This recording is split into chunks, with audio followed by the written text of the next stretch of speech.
জাহাঙ্গীরনগর বিশ্ববিদ্যালয়ের কেন্দ্রীয় ছাত্র সংসদ নির্বাচনে সকাল ৯টা থেকে চলছে ভোট গ্রহণ। শেষ হওয়ার কথা বিকেল ৫টায়। এরই মধ্যে ভোট গ্রহণ নিয়ে হচ্ছে নানা আলাপ আলোচনা। পাল্টাপাল্টি অভিযোগ করছে নির্বাচনে অংশ নেওয়া প্যানেলগুলো। সকালে ভোট কেন্দ্রগুলোতে অতিরিক্ত ব্যালট পেপার দেওয়া নিয়ে অভিযোগ করে ছাত্র শিবির ও ছাত্রদল সমর্থিত প্রার্থীরা। তবে নতুন করে শুরু হয়েছে আরও একাধিক বিতর্ক। গতকাল রাতে ওনাদের নির্বাচন কমিশনের ভেতরে সাবেক ছাত্রদল নেতা, বর্তমান ঢাকা যুবদল নেতা, বর্তমান ছাত্রদল আহ্বায়ক এবং একই সাথে দুজন বিএনপিপন্থী নেতা, বিএনপিপন্থী শিক্ষক ঢুকে কিভাবে বৈঠক করেন সে জায়গায় ওনারা কিন্তু যথেষ্ট ক্লারিফিকেশন দিতে পারেননি। ভোট চলাকালীন ফজিলাতুন্নেসা হলে কারচুপির অভিযোগ তোলেন কয়েকজন। পরে স্থগিত হয় ভোট গ্রহণ।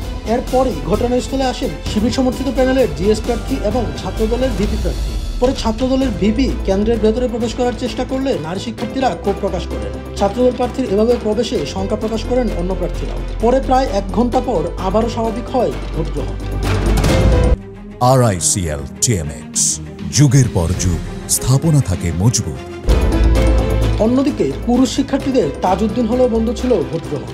ভোট কেন্দ্রের কার্ডে ভোটারদের ছবি না থাকার অভিযোগে নিয়ে সেখানে ভোট দিতে অস্বীকৃতি জানায় এবং ভোট গ্রহণ বন্ধ করে দেয় হলটির ভোটাররা।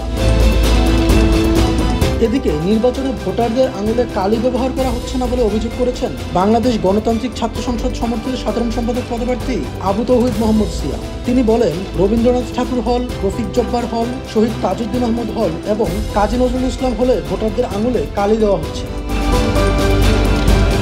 ভোটারদের আঙুলে অমোচনীয় কালো ব্যবহার না করা হলে নির্বাচনের সার্বিক পরিবেশ ব্যাহত হতে পারে আশঙ্কা জানিয়ে সিয়াম বলেন, ভোট দেওয়ার চিহ্ন না থাকলে পরে জালিয়াতির আশঙ্কা থেকে যায়। যারা ইতিমধ্যেই ভোট দিয়েছে তারা চাইলে আবারও ভোট দিতে পারবে। তিনি আরও বলেন, আমি নির্বাচন কমিশনারদের সঙ্গে কথা বলেছি, তারা ব্যবস্থা নেবেন বলে জানিয়েছে। তবে ভোট শুরু হওয়ার আগেই এই ব্যবস্থা নেওয়া উচিত ছিল। এখনও দেখা যাচ্ছে সেটি করা হয়নি। এক্ষেত্রে প্রশাসন অদক্ষতা ও অবহেলার পরিচয় দিয়েছে। ডেস্ক রিপোর্ট, জয় জয় দিন।